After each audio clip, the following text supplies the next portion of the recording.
அனைவருக்கும் காலை வணக்கம். இன்னைக்கு ஞாயிற்றுக்கிழமை. கவியோகி மகரிஷி சுத்தானந்த பாரதி, கவியோகி மகரிஷி என போற்றப்பட்டவரும் பன்மொழி புலவரும். பன்மொழி புலவர்னா அப்பாத்துறையார் ஞாபகம் வரும், ஆனால் இவரும் பன்மொழி புலவர் தான். ஆன்மீகத்திலும் இலக்கியத்திலும் சிறந்து விளங்கியவருமான சுத்தானந்த பாரதி பிறந்த தினம் என்று மே 11 ஞாயிற்றுக்கிழமை. சிவகங்கையில் பிறந்திருக்கிறார் 1897. வழக்கறிஞரான இவர் தந்தை வேதங்களை கற்றவர். இவரது இயற்பெயர் வேங்கட சுப்பிரமணியன். 5 வயதில் ரங்க ஐயங்கார் திண்ணைப்பள்ளியில் படித்தார். பின்னர் மன்னர் பள்ளியில் படித்தார். 8ஆம் வயதிலேயே கவிதை எழுதும் ஆற்றலும் ஆன்மீக விழிப்புணர்வும் இவருக்கு ஏற்பட்டதாக கூறப்படுகிறது. இமயமலையில் வாழ்ந்து வந்த சித்தர் ஒருவர் இவருக்கு சுத்தானந்தம் என்று பெயரிட்டு தீட்சை வழங்கினார்.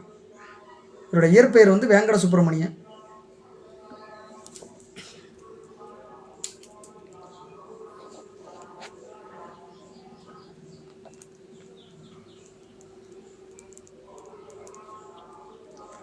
கல்லூரி படிப்பு முடித்தவுடன் வேதம், உபநிஷத்துக்கள், உபநிடதங்கள், பிரம்மசூத்திரம் ஆகியவற்றை கற்று அவற்றை தமிழிலும் மொழிபெயர்த்தார். ஷேக்ஸ்பியர், மில்டன், பைரன் ஆகியோரின் நூல்களையும் கற்றார். ஆசிரியராக பணியாற்றிய காலத்தில் பாரத சக்தி என்னும் காவியத்தை பாடத் தொடங்கினார். இவர் இயற்றிய நூல்களில் யோக சித்தி, கீர்த்தனாஞ்சலி, மேளராகமாலை ஆகிய கவிதை நூல்கள் மிகவும் பிரசித்தி பெற்றவை. பல மொழிகளை கற்றறிந்தவர். திருக்குறளை ஆங்கிலத்தில் அதே ஈரடிகளில் அதே நடை சந்தத்தில் மொழிபெயர்த்தார். சிருங்கேரி ஜகத்குரு சங்கராச்சாரியார் இவருக்கு கவியோகி பாரதி என்றும் பெயர் சூட்டினார். சீரடி சாய்பாபா, ரமண மகரிஷி ஆகியோர் இவருடைய ஆன்மீக உயர்வுக்கு வழிகாட்டினர். திலகர், காந்திஜி, நேதாஜி, ஊவேசா,